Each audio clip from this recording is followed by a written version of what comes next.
Wow, another top tip. So here we're on a job, it's an empty property, and I'm liking the fact on this job there's a mixture of different technologies, and it all goes back to the 30s. So the first thing I want to show you is a direct cylinder. Now a direct cylinder you might not have came across. It's very rare, everything's combi now, isn't it? So a direct cylinder is a cylinder with no coil inside. Voila. So there is the cylinder, and it's heated up by immersion. So this could have been because it's on solid fuel. There you go, look. So you can see the soot stains. Soot corrodes copper severely. So never let copper and soot touch. So it's good for your vegetable batch.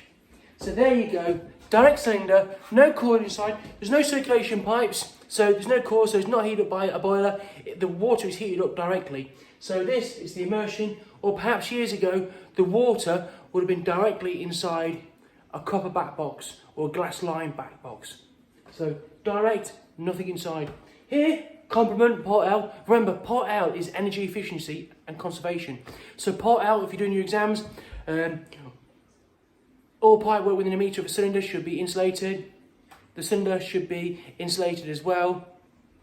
And it should have a heat recovery time of at least, well, about 17 minutes. So this is going to be drained down. There's a drain off point on it, but what I'll probably do is, to drain it down quicker, is actually take that out, or the drawer off out, and put a hose pipe on it. Remember, the minimum distance for the drawer off from the top of the cylinder across is 450 mil. And also have a small slope on it as well, rising up. That's to prevent parastatic circulation, which is where the water heats up, down, down. And look at the pipework here. You can see that. It's a form of low carbon steel. There's a shortage of copper, so they use low carbon steel. I'm surprised that's not corroded yet. Then we come to the bathroom suite.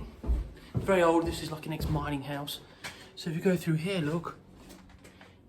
Got a lead waste pipe. That's actually coming out.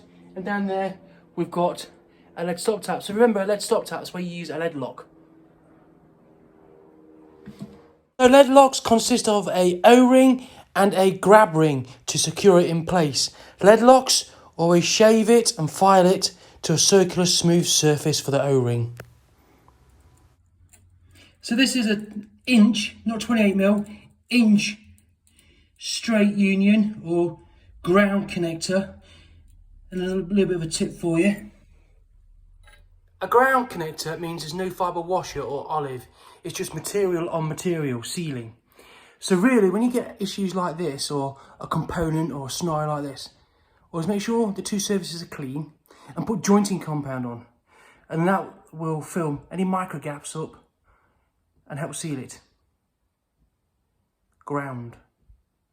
Look at that. Just there was a cold water storage system that supplies a hot water cylinder, and it's being taken out for a combination boiler upgrade, and this is what I found.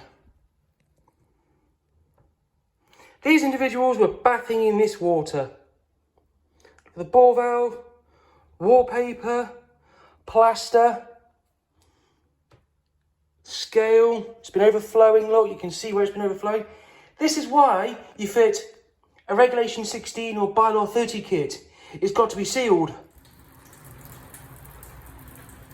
Wake up. Before you fit a combi, you've got to do some tests.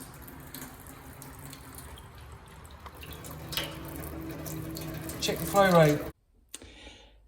So I've run out of cap ends. So what I've done here is this is a very old-fashioned technique. Look how awful it looks. So what it is, I flattened the copper, cleaned inside the copper, fluxed it, flattened it, and bent it up and filled it with solder. Emergency cap end. This was only done as an emergency purpose because I didn't have any stop ends and I was pressure testing.